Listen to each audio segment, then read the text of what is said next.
Baik, saya akan menjelaskan apa itu bela negara. Bela negara adalah komitmen setiap warga negara untuk melindungi dan mempertahankan kedaulatan, integritas wilayah, dan keselamatan bangsa. Dalam era globalisasi yang semakin kompleks, ancaman non-konvensional menjadi isu yang mendesak dan memerlukan perhatian serius. Ancaman ini tidak selalu berhubungan dengan konflik bersenjata, melainkan mencakup berbagai tantangan yang dapat mengganggu stabilitas dan keamanan dan kesejahteraan masyarakat Indonesia.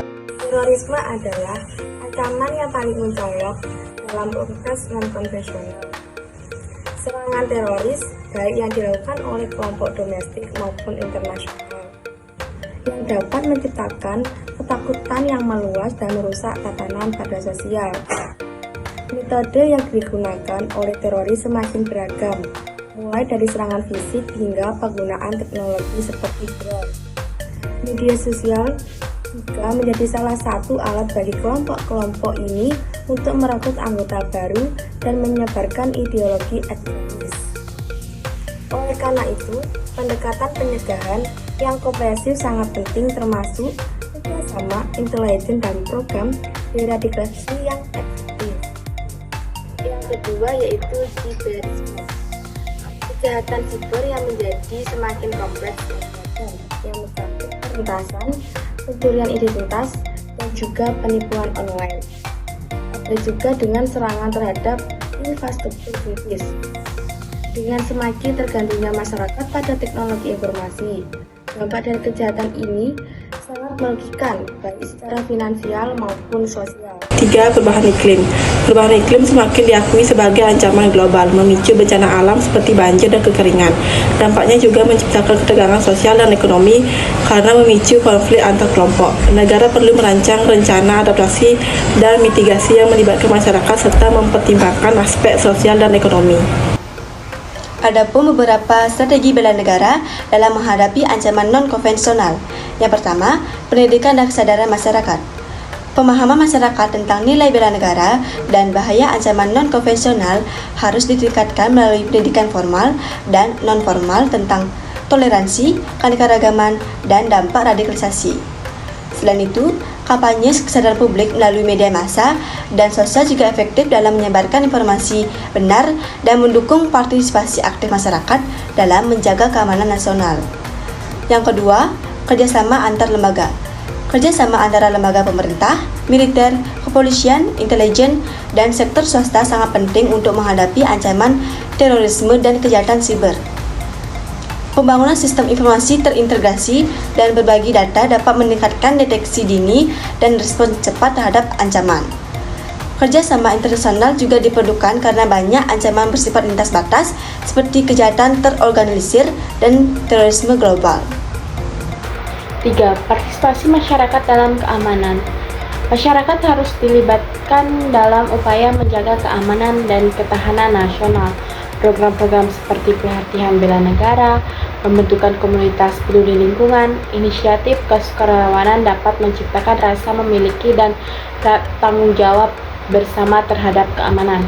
Keterlibatan masyarakat juga dapat berfungsi sebagai pencegahan potensi radikalisasi kekerasan karena masyarakat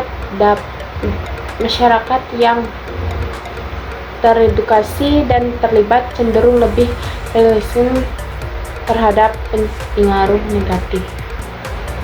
4. Inovasi dan teknologi. Pemanfaatan teknologi terbaru sangat penting dalam menghadapi ancaman non-konvensional.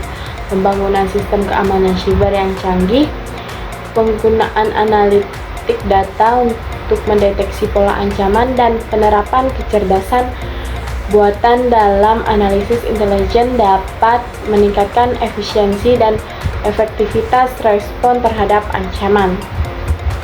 Negara juga perlu berinvestasi dalam penelitian dan pengembangan teknologi untuk menciptakan solusi inovatif terhadap tantangan keamanan yang kompleks. Baik, kesimpulan. Ancaman non-konvensional merupakan tantangan yang kompleks dan beragam yang memerlukan kesiapsiagaan dan respon yang cepat. Dari semua pihak, kesiapsiagaan bela negara tidak hanya merupakan tanggung jawab pemerintah, tetapi juga melibatkan seluruh lapisan masyarakat dengan meningkatkan kesadaran, memperkuat kerjasama, dan memanfaatkan teknologi bangsa dapat lebih siap menghadapi tantangan di masa depan. Keterlibatan aktif masyarakat dalam proses ini akan sangat penting karena keberhasilan strategi bela negara tergantung pada sinergi antara pemerintah dan warga negara. Dalam konteks ini, pentingnya bagi setiap individu untuk menyadari peran mereka dalam menjaga keamanan dan ketahanan nasional demi terciptanya kesejahteraan yang aman, stabil, dan sejahtera. Keberlanjutan upaya ini akan menentukan kemampuan yang semakin beragam dan kompleks di era modern. Densus 88 anti teror Polri pada saat ini fokus pada tindak pidana terorisme yang dilakukan oleh 3 tersangka teroris, yakni Farid Okbah, Ahmad Zain Anajah, dan Anung Al-Hamad. Kabag Penum di Humas Polri, Kombes Pol Ahmad Ramadan menyebutkan, untuk perkara pendanaan teroris, ketiganya bisa dijerat dengan ancaman hukuman 15 tahun penjara. GPBU di balik operasional Lembaga Amil Zakat BM-ABA, saat ini Densus 88 fokus pada tindak pidana terorisme, di mana di dalamnya termasuk perkara pendanaan teror. Penyidik belum melihat dari pendekatan pidana pencucian uang, tetapi lebih kepada pendanaan dan aktivitas teror yang dilakukan oleh ketiga tersangka tersebut. Hukumannya kalau berdasarkan pendanaan teroris, ancamannya adalah 15 tahun penjara.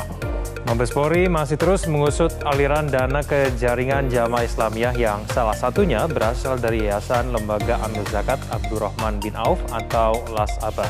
Lembaga amal itu disebut menggalang dana terorisme dengan bertopeng kegiatan sosial dan pendidikan. Informasi